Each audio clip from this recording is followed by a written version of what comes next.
Assalamualaikum warahmatullahi wabarakatuh. Alhamdulillahirrabbilalamin. Wabihi nasta'inu ala umuri dunia waddin. Wassalatu wassalamu ala asyrafil mursalin wa ala alihi wa sahbihi ajma'in, amma ba'd. Kepada yang terhormat Bapak Nasrullah selaku dosen pengampu mata kuliah studi kelayakan bisnis serta teman-teman kelas 6B yang sangat kami banggakan. Kami dari kelompok 9 yang beranggotakan pertama Mujiati dengan NIM 1807211000092 yang akan membawakan materi tentang perkiraan arus kas atau cash flow. Yang kedua ada Hasna Tufilaili dengan NIM 1807211000204 yang akan membawakan materi tentang komponen inflow, outflow, dan incremental net benefit. Yang ketiga ada Talita Rahmadiar dengan NIM 1807211000119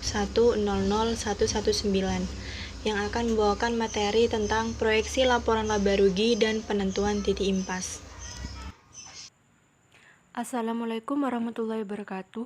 Di sini saya Mujiati sebagai pemateri pertama akan menjelaskan tentang perkiraan arus kas atau cash flow. Cash flow ialah suatu laporan yang memberikan informasi yang relevan tentang penerimaan dan pengeluaran kas pada suatu periode tertentu dengan mengklarifikasikan transaksi pada kegiatan operasional, pembiayaan, dan investasi. Laporan arus kas memperlihatkan bagaimana aktivitas-aktivitas operasi, investasi, dan pendanaan perusahaan itu mempengaruhi kas selama periode akuntansi. Nah, laporan ini menjelaskan kenaikan atau penurunan kas bersih selama periode tertentu. Arus kas masuk dan arus kas keluar ada yang bersifat terus-menerus dan ada yang bersifat tidak kontinu. Persediaan uang kas di dalam perusahaan diperlukan untuk memenuhi kebutuhan-kebutuhan sebagai berikut. Yang pertama, kebutuhan untuk melakukan transaksi. Yang kedua, kebutuhan untuk pengeluaran tak terduga. Dan yang ketiga ialah kebutuhan untuk menggunakan kesempatan berspekulasi yang ada untuk menarik keuntungan dengan akibat dari adanya uang kas yang cukup dalam perusahaan. Nah, tujuan dan kegunaan cash flow. Laporan arus kas disusun dengan tujuan untuk memberikan informasi yang historis mengenai perubahan kas dari suatu perusahaan dengan mengklarifikasikan arus kas berdasarkan aktivitas operasi, investasi, dan pendanaan selama periode tertentu. Dengan demikian, tujuan utama laporan arus kas ialah untuk memberikan kepada para pengguna informasi tentang mengapa posisi kas perusahaan berubah selama periode tertentu. Nah, menurut Harahap mengemukakan bahwa manfaat arus kas ada beberapa, yakni yang pertama ialah kemampuan perusahaan untuk mengelola kas, merencanakan dan mengontrol kas masuk dan keluar perusahaan pada masa lalu. Yang kedua adalah memungkinkan keadaan arus masuk dan keluar, arus kas bersih perusahaan termasuk kemampuan membayar dividen di masa yang akan datang. Dan yang ketiga ialah informasi bagi investor, kreditor untuk memproyeksikan kembali dari sumber kekayaan perusahaan. Yang keempat ialah kemampuan perusahaan untuk memasukkan kas ke perusahaan di masa yang akan datang. Dan yang kelima ialah alasan perbedaan antara laba bersih dibandingkan dengan penerimaan dan pengeluaran kas. Dan yang terakhir ialah pengaruh investasi baik terhadap posisi laporan keuangan selama periode tertentu. Nah, laporan arus kas ini akan sangat berguna untuk menentukan kebijakan-kebijakan perusahaan dalam menjalankan kegiatan operasinya. Sedangkan bagi pihak luar itu akan berguna sebagai salah satu alternatif analisa dalam mengalokasikan modal mereka. Nah, metode pelaporan arus kas dibagi menjadi dua, yaitu metode langsung atau direct method dan metode tidak langsung atau indirect method. Metode langsung ialah metode yang sederhana, yang hanya terdiri atas arus kas operasi yang dikelompokkan menjadi dua, yaitu kelompok utama penerimaan kas bersih dan pengeluaran kas bersih. Metode langsung pada dasarnya merupakan laporan laba rugi yang berbasis tunai dan kas. Dalam penyusunan laporan arus kas dengan menggunakan metode langsung harus dihitung terlebih dahulu jumlah yang menjadi penerimaan kas dan pengeluaran kas. Dan metode tidak langsung ialah metode yang laba ruginya disesuaikan dengan mengoreksi pengaruh dari transaksi bukan kas, penangguhan atau aktual dari penerimaan dan pembayaran kas untuk operasi di masa lalu dan masa depan, dan unsur penghasilan atau beban yang berkaitan dengan arus kas investasi atau pendanaan. Nah, dalam metode tidak langsung, penyajiannya dimulai dari laba atau rugi bersih dan selanjutnya disesuaikan dengan menambah atau mengurangi perubahan dalam pos-pos yang mempengaruhi kegiatan operasional seperti penyusutan, naik turunnya pos aktiva lancar, dan utang lancar. Nah, dalam metode ini pendapatan bersih disesuaikan dengan menghilangkan transaksi yang tidak tunai.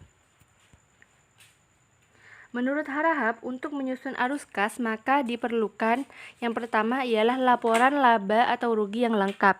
Nah, sebaiknya laporan laba atau rugi ini juga menjelaskan berbagai transaksi yang penting yang diperlukan dalam analisa arus kas. Yang kedua ialah neraca perbandingan.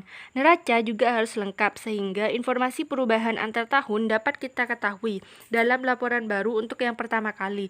Belum ada laporan perbandingan, dianggap neraca sebelumnya 0 sehingga penyusunan akan lebih gampang. Yang ketiga ialah kertas kerja yang membandingkan neraca dalam dua periode. Yang terakhir ialah analisa atas perkiraan dana yang berubah yang mempengaruhi dana kas baik langsung maupun tidak langsung. Nah, dalam mengetahui lebih lanjut arus dana ini, maka kita harus melakukan analisis atas perkiraan dana yang berubah yang menggambarkan berbagai jenis transaksi dan kejadian yang mempengaruhi dana kas baik langsung maupun tidak langsung. Assalamualaikum warahmatullahi wabarakatuh. Saya Asnatu Filaili, NIM 204 sebagai pemateri kedua. Di sini saya akan menjelaskan tentang komponen inflow, komponen outflow, dan incremental net benefit. Inflow merupakan arus pemasukan kas dalam suatu bisnis atau proyek, baik itu pada saat awal mula ataupun selama bisnis atau proyek tersebut berjalan. Komponen-komponen yang termasuk dalam inflow diantaranya yang pertama yaitu nilai produksi total. Nilai produksi total ini berasal dari produksi total yang dihasilkan kemudian dikalikan dengan harga per satuan produk tersebut. Yang kedua, penerimaan pinjaman. Jadi semua tambahan modal yang diterima pengusaha atau pelaku usaha untuk keperluan bisnis, di mana tambahan modal ini digunakan untuk pembayaran investasi maupun operasional dari kegiatan bisnis tersebut. Yang ketiga ada grants atau bantuan-bantuan. Jadi semua tambahan dana yang diperoleh dari bantuan. Yang keempat ada nilai sewa. Nilai sewa ini nilai dari hasil menyewakan alat atau bahan yang dipergunakan atau dipunyai dalam bisnis. Yang kelima yaitu salvage value atau nilai sisa.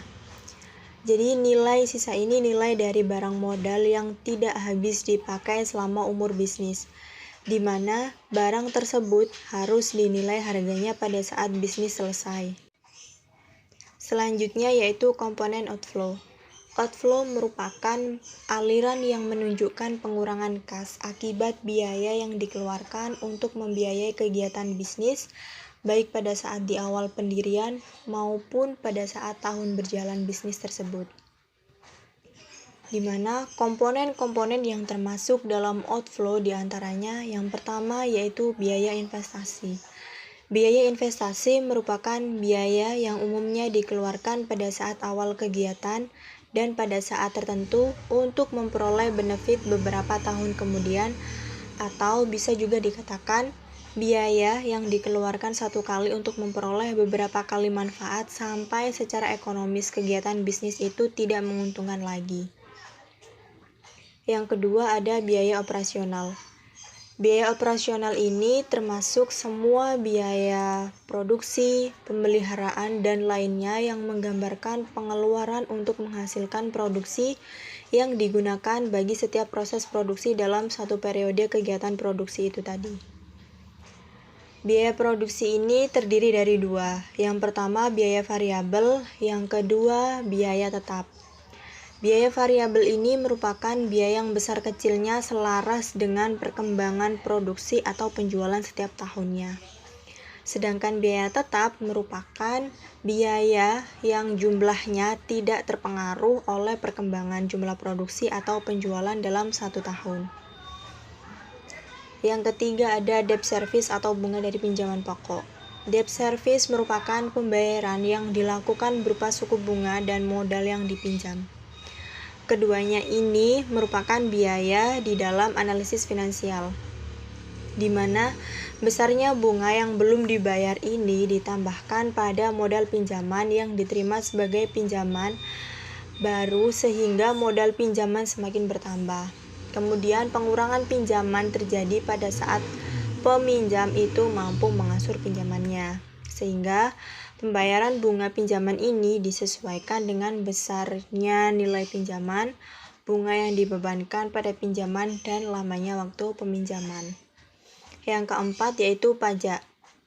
Pajak yang diperhitungkan ini ialah yang berhubungan dengan pengurangan manfaat bersih yang diterima bisnis. Kemudian, pajak yang diambil di dalam cash flow diambil dari pajak yang ada pada laporan laba rugi, di mana ketentuan penaksiran pajak dari laba rugi yang masuk dalam cash flow umumnya mengikuti peraturan pemerintah tentang pajak tahun 2007. Kemudian selanjutnya yaitu incremental net benefit. Merupakan manfaat bersih dengan bisnis dikurangi dengan manfaat bersih tanpa bisnis. Di mana hal ini dimungkinkan sebab ada faktor-faktor produksi yang sebelumnya tidak tergunakan atau tidak terpakai atau belum termanfaatkan, sehingga pada saat ada bisnis apakah faktor tersebut memberikan manfaat atau benefit atau tidak bagi bisnis yang dijalankan.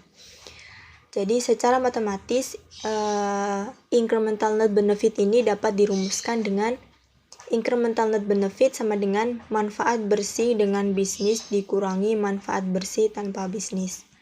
Sekian penjelasan dari saya. Terima kasih. Wassalamualaikum warahmatullahi wabarakatuh. Bismillahirrahmanirrahim. Assalamualaikum warahmatullahi wabarakatuh. Perkenalkan, nama saya Talita Rahmadiar, NIM 119 dari kelas 6B. Di sini saya akan menjelaskan tentang proyeksi laba rugi. Proyeksi laba rugi adalah laporan laba rugi menyajikan penghasilan dan beban dalam berbagai cara yang berbeda agar informasi yang disediakan menjadi relevan untuk diambil suatu keputusan, misalnya membedakan antara pos penghasilan dan beban. Laporan laba rugi minimal mencakup pos-pos berikut. Yang pertama pendapatan, yang kedua laba rugi usaha, yang ketiga beban pinjaman, yang keempat bagian dari laba atau rugi perusahaan, afiliasi dan asosiasi yang diperlakukan menggunakan metode ekuitas, lalu beban pajak, laba dan rugi dari aktivitas normal perusahaan, selanjutnya hak minoritas dan laba rugi bersih untuk periode berjalan. Selanjutnya ialah komponen-komponen laba rugi. Informasi laba rugi sering dimanfaatkan sebagai ukuran untuk menilai prestasi perusahaan atau sebagai dasar ukuran penilaian, seperti laba per lembar saham.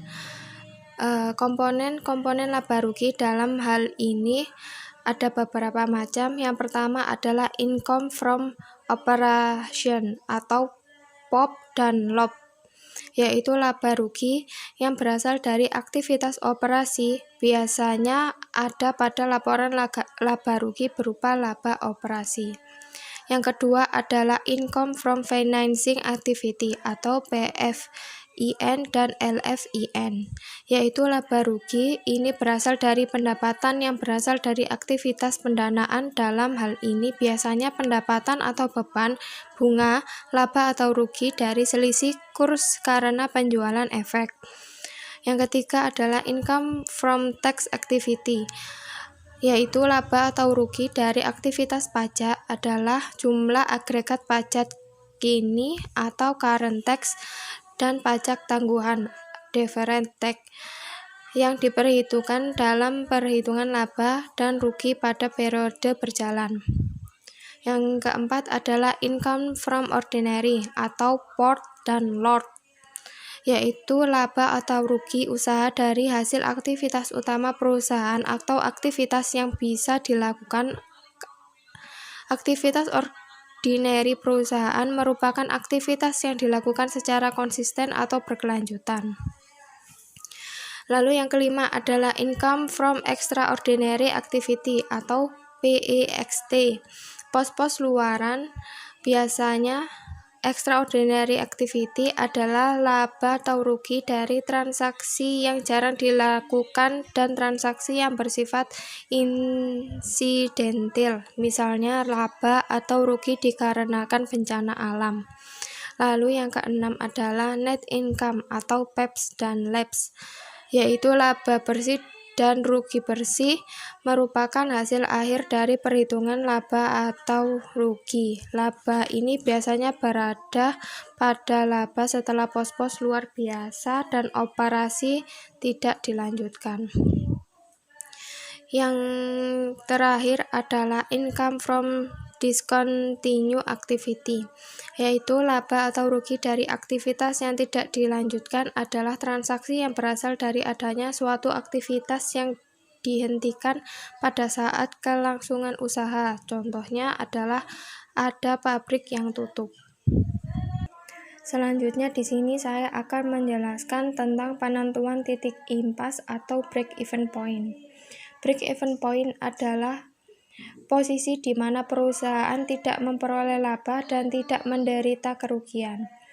Break-even point atau titik impas sangat penting bagi manajemen untuk mengambil keputusan untuk menarik produk atau mengembangkan produk atau untuk menutup anak perusahaan yang tidak menguntungkan.